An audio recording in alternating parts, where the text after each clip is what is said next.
The most revealing answer from Donald Trump's interview with Fox News Channel's Chris Wallace came in response not to the toughest question posed by Wallace, but to the easiest question. At the conclusion of the interview, Wallace asked Trump how he will regard his years as being the fake president. Cheeto goes on and starts playing the poor me victim role by basically saying I was fairly untreated. Trump responded, "From before I even won, I was under investigation by a bunch of thieves and crooks. Technically, you were not being investigated by a bunch of thieves and crooks. It was an illegal investigation. No, it was not. You broke the law. That's why they were investigating you." When Wallace interrupted, trying to get Trump to focus on the positive achievements of his fake presidency, but what about the good parts?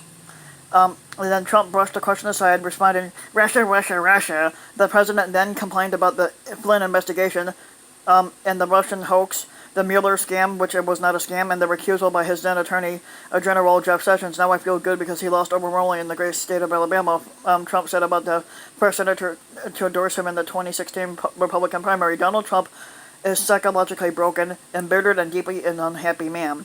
He is so gripped by his grievances, such a prisoner of his resentments, that even the most benevolent question from an interviewer, "And what good parts of your presidency of your fake presidency would you like to be remembered for?" triggered a gush of discontent. But the fake president still wasn't done. Here's the bottom line. He said, "I've been fairly untreated, and I don't say that as being paranoid. Technically, you're fucking paranoid because that's exactly what you're acting like. I've been very, everybody says it's going to be interesting to see what happens, but there was tremendous evidence right now as to how unfairly treated I was. Technically, if you want to talk about who was treated more unfairly, Obama was." He claims, and this theory has been debunked already, he goes on to claim that President Obama and Biden spied on his campaign, which never happened. There was no proof to ever back that claim up. It's never happened in history. If it were the other way around, the people would be in jail for 50 years right now. No, they wouldn't. But just in case his bitterness wasn't coming through clearly enough, the president added this, and then there's Comey. That would be Brennan. That would be all of this. The two lovers Strzok and Page. They would be in jail right now for many, many years. They would be in jail. It would have started 2 years ago, and they'd be there for 50 years. The fact is, they illegally spied on my campaign. No, they didn't. Let's see what happens. Despite that, I did more than any president in history in the first 3.5 years. Like, what? With that, the interview ended. Such a disposition, and almost anyone else, a teacher, a tax accountant, a CEO, a cab driver, a reality television star, would be unfortunate enough. After all, the people who obsess about being wronged are just plain unpleasant to be around. Perpetually ungrateful, short-tempered, self-absorbed, never at peace, and never at rest. But Donald Trump isn't a teacher. He isn't a tax accountant or any longer a reality television show. He is, by virtue of the office he holds, in possession of unmatched power. The fact is that he's devoid of any moral sensibilities or admirable human rights. Self-discipline, compassion, empathy, responsibility, courage, honesty, loyalty, prudence, temperance, a desire for justice means he has no internal moral check. The question is this. Is this the right thing to do? Never enters his mind. As a result, he not only nurses his grievances, he acts on them. He lives to exact revenge, to watch his opponents suffer, to inflict pain against those who don't bend over before him.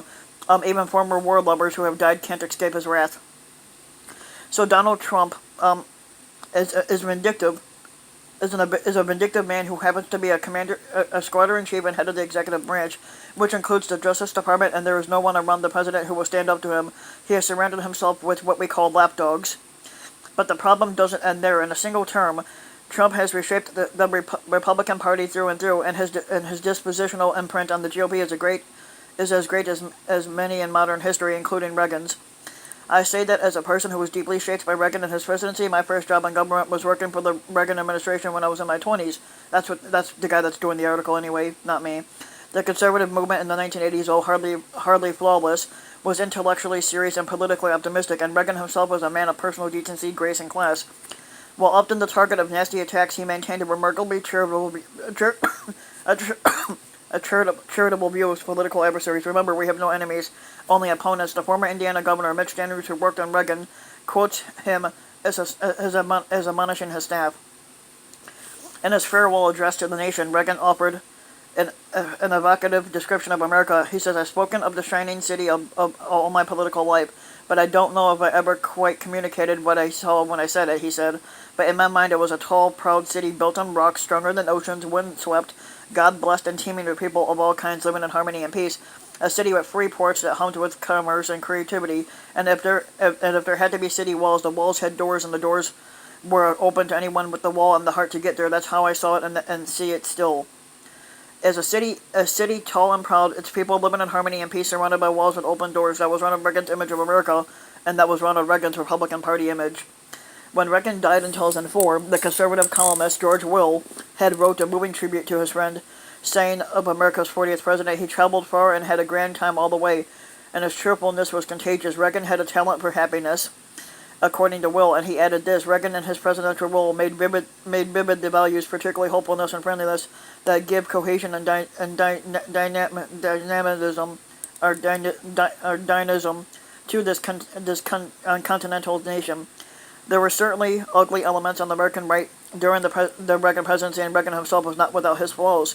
But as president, he set the tone, and the tone was optimistic, courtliness, and elegance, he